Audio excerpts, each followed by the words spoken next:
Hello and welcome to our special show. It's earnings season and this is our curtain raiser QSQT or quarter se quarter tak. This is the second part of our QSQT. I'm Lata Venkatesh and with me Prashant Nair. Lata, thanks very much. Over the next half hour, we will detail and flesh out what brokerages are really expecting in terms of earnings in the second quarter. We will also closely analyze key sectors like NBFCs, oil and gas, consumer durables, cement and many more. Yes, Prashant, that's right. We are at the start of the third quarter and once again the familiar questions are going to be asked. The questions that come to the fore firstly will be, is this going to be the quarter when the Nifty will finally move from a flat performance to at least a high single-digit kind of earnings growth? The second question we are asking, which will be the companies that will deliver on earnings and which will not? And finally, what should investors watch out for in terms of guidance for the fourth quarter and for FY20? And to take us through what to expect from different sectors, we have Gautham Shah, Head of Research, Institutional Equities at Motilal Oswal, and Sanjeev Gupta, Executive Vice President, Markets at IIFL. Both of you, thank you very much for joining us here on this edition of Quarter Se Quarter Tak. Let me throw it to you, Gautham, first up. What do you broadly see this earnings season to deliver, for the market? So as far as this quarter goes, I think this is going to be another tepid slash unexciting quarter as far as aggregates are concerned. We are estimating 2% profit growth for our Motilal Oswal universe and 8% for Nifty. But as always, there are certain factors which are, playing Tron to the numbers. You look at OMCs. OMCs are going to have a big decline in profits on a YOY basis. So when I look at Nifty numbers excluding OMCs, it becomes a 20% growth number. But then at the same time, SBI is giving a big push. So SBI in the base had a loss of 2,400 crores. This quarter we are expecting around 5,000 crores of number. PSU banks in the past have had a very... Go ahead please, Gautam. Go ahead, Gautam. PSU banks have had a very different kind of a number. So all in all, if I look at Nifty excluding PSU bank and OMCs, I am looking at 8% to 10% kind of a profit growth. The same number for our Motilal Oswal universe stocks excluding OMC and PSU bank would be 4%. So let's start part two with the same space which probably created all the problem, the NBFC space. Let's get to Abhishek Kothari, who is waiting by with what we should expect from that sector. Abhishek. Well, coming on to the NBFCs, the gold financing sector has seen pickup in loan growth. So expect muted loan growth YOY for Manappuram. However, Muthoot Finance is expected to do well. You look at the consumer and two-wheeler sector, both Bajaj Finance and Shriram City Union Finance will do well in this quarter ahead. We have seen one talking point, that is the HFC, Housing Finance Companies in Q3. So tepid loan growth and the liquidity crisis that they saw could lead to a decline in their profitability. You look at the MFI and small finance banks. Now you expect Ujjivan and Equitas to show a healthy loan growth on a YOY basis. However, the margins could suppress on account of the rising cost of funds. Bharat Financial, on the other hand, could do well. In the vehicle financing business, on account of the liquidity crisis, the loan growth could remain muted. However, Cholamandalam stands out due to the diversification of book and this could show a better earnings than its peers like Shriram Transport or Sundaram Finance. Back to you. Abhishek, thank you very much. As always, when we talk about NBFCs, you're spoiled for choice in terms of categories. Let me take it to Sanjeev. Sanjeev, it's going to be pretty divergent trends depending on what segment you look at. But what are you looking at as far as NBFCs go? Well, it will sort out the men from the boys, and it is evident that some will come out with disastrous numbers. But we think three people are definitely going to survive, and that's Bajaj Finance from the top. My M&M Finance would be another beneficiary, and thirdly L&T Finance. I think all three would be standout, and even though margins will be slightly under pressure because of the higher cost of funds, I think they will have garnered a lot of market share from the other losers. Okay, your take, Gautam. In any case, there is a lot of competition coming from banks. Will there be an overall slowness, and will you use that slowness to buy any of the NBFC stocks? Lata, we are expecting a significant deceleration in this quarter. So this is a 16% growth that we are building in, which looks healthy, but when you compare it to the average of last 7-8 quarters, we were at 25-26. But also remember that this quarter, a lot of companies will have an upfront booking of the assignment income. So that will also distort the number to an extent. Having said that, disbursement targets are getting revised, cost of fund is not yet turned beneficial for them. So it's going to be very tough to choose NBFCs in this kind of an environment. It has to be very choosy. Our preference stays with HDFC, LIC Housing Finance and Bajaj Finance to an extent, given the fact that they have a good parentage, good credit rating, and in this kind of an environment, as the earlier speaker alluded to, men will be separated from the boys. Okay, well, we don't have time to discuss insurance and other sectors, but we have too many sectors to cover. So let's get to oil and gas. Sonal Butra here with what the brokerages are expecting in terms of big numbers. Let's talk about the big boy Reliance Industries. There, the income is expected to increase by 1% sequentially. The hedging policies, the weaker rupee and forex gains, they are expected to offset the lower refining margins that we're expecting for Reliance. Moving on to the oil marketing sector, we are not expecting a good quarter this time around because of huge inventory losses that will pile up for the company. But of course, we are expecting good refining margins, higher by $1 to $1.5 per barrel. Moving on to the upstream companies, we are expecting a steady EBITDA on a sequential basis as weaker rupee and higher gas prices, they will offset the lower crude prices that we saw this time around, and the gas and the oil realizations for ONGC expected to decline by around $8 per barrel. In the gas sector, GAIL will be in focus, where we are expecting a 21% sequential decline in net income that will be led by the gas marketing and the petchem segment. And in the city gas distribution company, a healthy growth of 14 to 16% in EBITDA is what we are expecting, led by 7 to 8% volume growth. Sonal, thank you very much. Gautam, as far as refining goes, it's going to be a sharp drop, right? Yes, I mean, after a long time, both metals and commodities, which is oil and gas, we're going to see a big tapering of growth. In fact, as we mentioned in the report, this is a quarter where the baton is getting shifted from global cyclicals to domestic cyclicals. Global cyclicals had driven earnings for the last 5 quarters. Specifically in oil and gas, it's all about OMCs this quarter, where we are expecting a decline in profit from 50 to 80% on a YOY basis across the board. Aside of oil and gas, aside of OMC, rest of the oil and gas universe for us is expected to around 15% growth. But again, that is heavily driven by ONGC. Reliance, we're expecting a very flat numbers. Again, I mean, all in all, given the way the commodity prices are behaving, I would stay away from this sector. In fact, I would rather prefer a city gas distribution plays like IGL, which we've added in our model portfolio. Okay, fine. Really wish we could flesh that thought out more, but we have to come to the next sector, which is usually well watched, cement. Mangalam here to take us through the numbers. Well, for consumer companies, pricing growth is what we'll be keeping an eye out on. The same can't be said about the cement companies. Usually after the monsoon quarter, prices for cement increase, but this time not so much because we've seen a price cut of almost 2% across the country. So that will be important. Also, watch out for input costs. While they've come off from the peak of October, both fuel and freight, the benefits of that are likely to come by only in the fourth quarter. The trade and non-trade segment breakup of sales will be more important as non-trade gives lesser margins and trade higher. Deutsche Bank expects all the cement companies to report a profit decline, whereas ACC is the only one on a low base would report a profit growth. Okay, thanks for that, Mangalam. Sounds very downbeat, isn't it? Sanjeev, any thoughts on cement? What is the volume number that you will look at? Apparently, realization has gone down. Correct, and we know that this quarter may have been hit by a lot of the other extraneous reasons. But we still think that petcoke prices have seen a decline, and that could aid the margins for Ultratech. ACC we think can be the dark horse. We think numbers there will be much ahead of the street, and margins may expand with volumes. So for us, it will be Ultratech and ACC which can be outperformers. And Gautam, what would your picks be? Ultratech, see, what is happening in the sector is there is always one of the two factors in the equation which goes against it. Last quarter it was cost, this quarter it is realization. So while volume is strong, margins and profitability somehow has been missing. So we've been underweight on this space. Within the overall, stocks that we track in that space, we like Ultratech.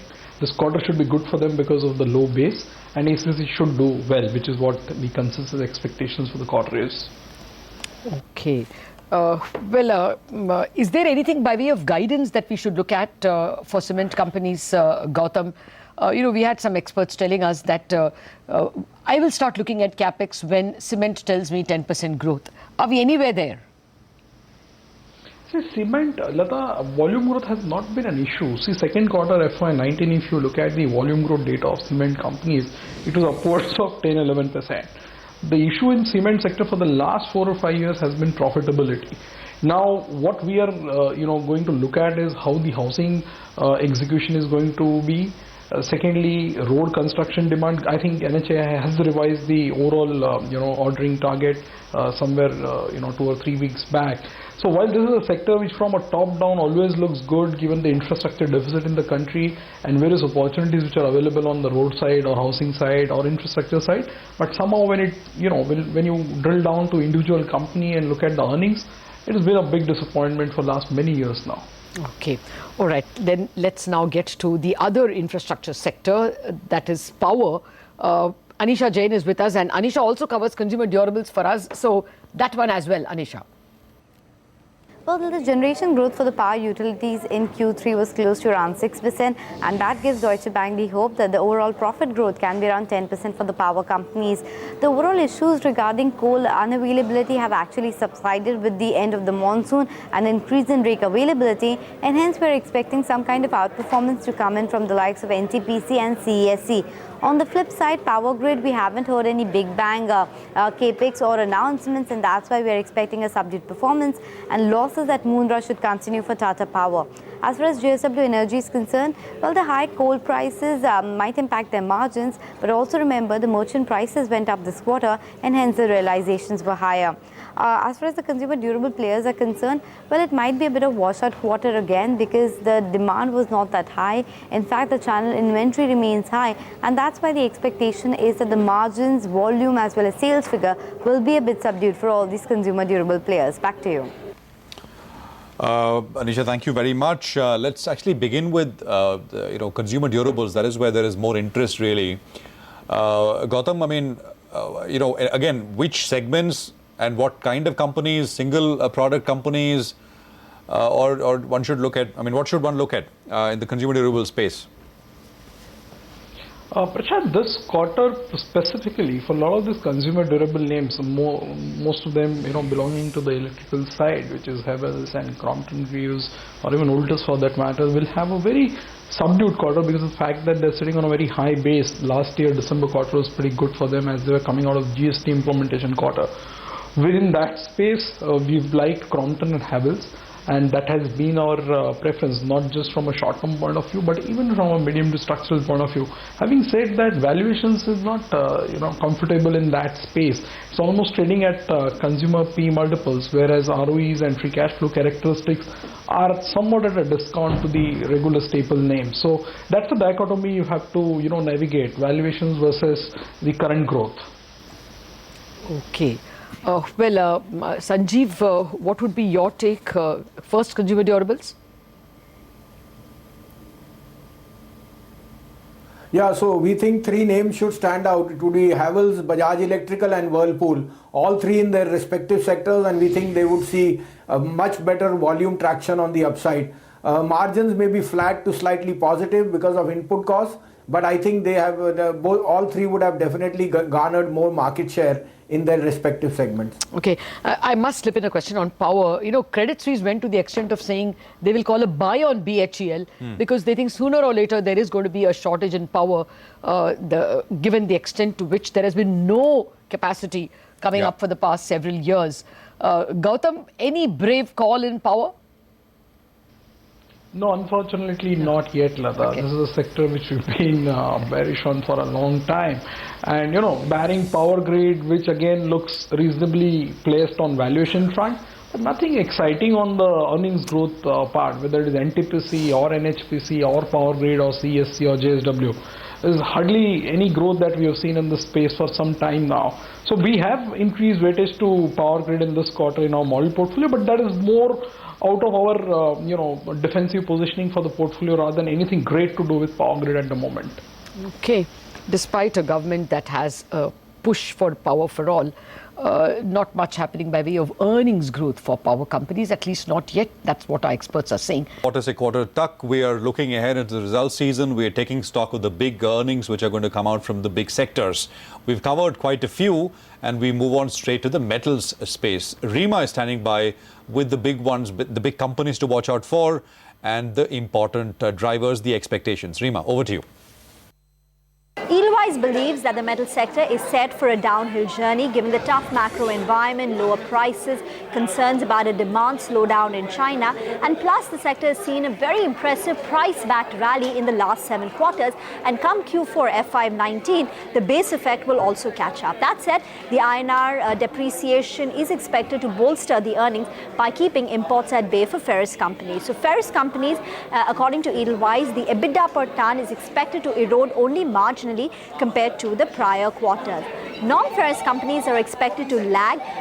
So Vedanta as well as Hindustan Zinc will take a hit on account of lower LME zinc prices. Hindalco will be an exception on account of higher volumes in their copper division, hedging gains in their aluminium operations. They say every fairy tale has an end, though heroes still survive, and they believe Tata Steel and Hindalco will fare better. Okay, thank you very much for that. Well, Sanjeev, anything in the metal space that you will watch out for by way of earnings, or are you already long on anything, short on anything? So Lata, we think Hindalco will definitely be a beneficiary given that Novelis has been a huge outperformer in the last 2 quarters, which has added to the numbers. Even the copper side should do very well. JSW would be my dark horse. Actually, we've had a buy closer to that 285, 290. We think JSW Steel can be a best integrated play, and even though pricing may not be that strong, we think that volumes should be the kicker for JSW Steel. Okay. Similar question to you, Gautam. Do you like this pack at all? No, we've been negative on metals for more than a year now. The fact is, this space has had a very strong profit growth for last 7 quarters, and our contention was that it will run into a high base plus higher leverage given a lot of players have been bidding for assets, and now you have incrementally more headwinds in terms of price war, in terms of trade wars, in terms of LME price decline and general global commodity correction. So I think after a long time we are seeing a flat numbers on metals this quarter, and that will spill over into FY20 as well. Within the space, if I have to pick 1 or 2 names, we like Hindalco, and given the sharp correction that we have seen in Jindal Steel and Power, I think maybe that is up for some trading upside, but nothing from an investment viewpoint, I would say. Okay, so stay away broadly is the advice coming in from Gautam on metals. Finally, we come to the last few sectors in the earnings season that we are tracking. Sonal is joining in with what we can expect from the real estate space, the media space, and the liquor companies. Sonal. Let's start with the real estate sector. The residential segment, that is not expected to show any signs of recovery. However, the rental portfolio, that is expected to outperform. And of course, we'll be watching out for the impact of NBFC liquidity crisis on the sector this time around. Talking about media sector, well, the broadcasters are expected to show ad revenue growth in double digits. However, the subscription revenue growth is expected to be in low teens. The print media, that is expected to see some pressure on margins because of higher newsprint cost. The multiplex is expected to show some good show this time around because of the good releases that we saw on the box office. Moving on to the liquor companies like United Spirits, Edelweiss is expecting a revenue growth of around 11%. That will be backed by a 12% growth in its volumes in the prestige and above segment. Back to you. Okay, I know we've put a crazy mix of sectors on you, Sonal, but that's a little bit of glimpse that she has given on each of them. Let me start with you, Sanjeev, first on liquor.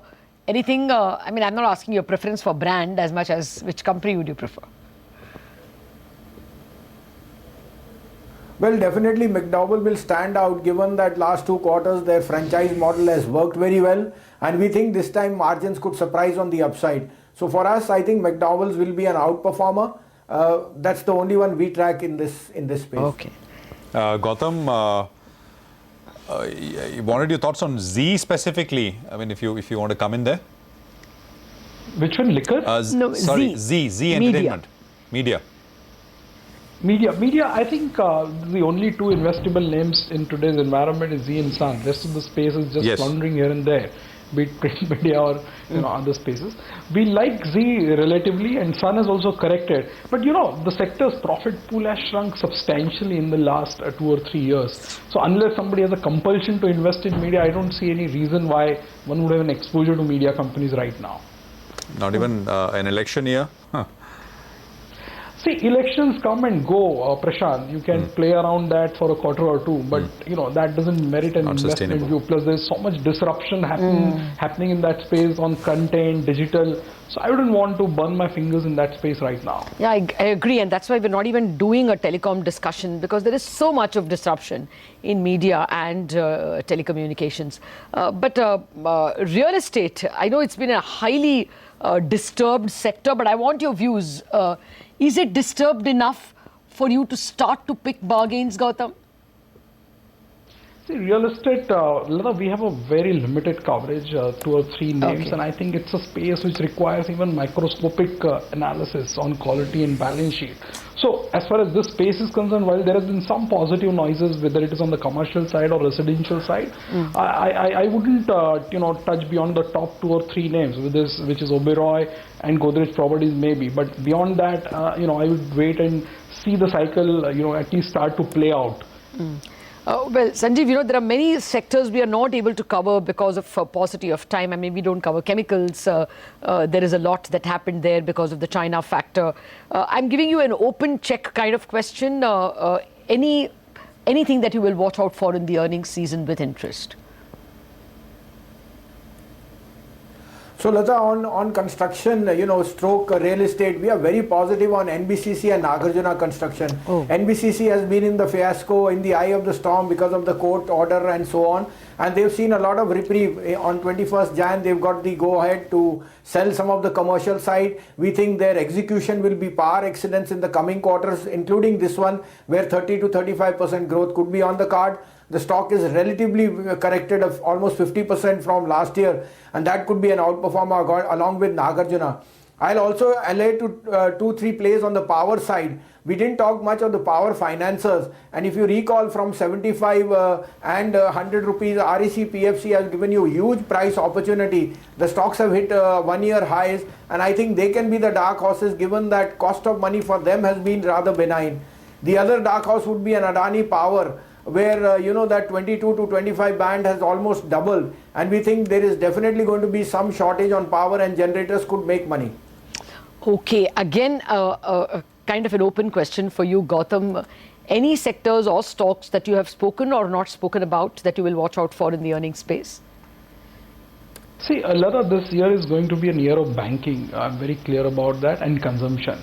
So while we may, at various interval of time discuss about capex and cyclicals, the fact of the matter over the last few years has been sectors which have delivered earnings growth has been private banks or financials, if you can include NBFC, auto, IT, and consumer to an extent. This year, auto is looking a bit shaky at the moment, but maybe over the next 3-4 months we'll get more clarity over there. So, our approach has been the same, build a nucleus of the portfolio around this 4-5 sectors, spend 80% of time there, and then rest 20% you can, spread it over the other 10-11 sectors. But the big call for 2019 is this is going to be a year of banking. Okay, well, I think it brings us, Lata, to a close with picks and what to really focus on as we head into this particular earnings season. Gautham, Sanjeev, thank you very much for staying with us here on this edition of Quarters to Quarters. Again, of course, we'll draw on your expertise through the course of the earnings season for analysis as always. Lata. Thank you very much, and all of you out there for watching Quarter Se Quarter Tak.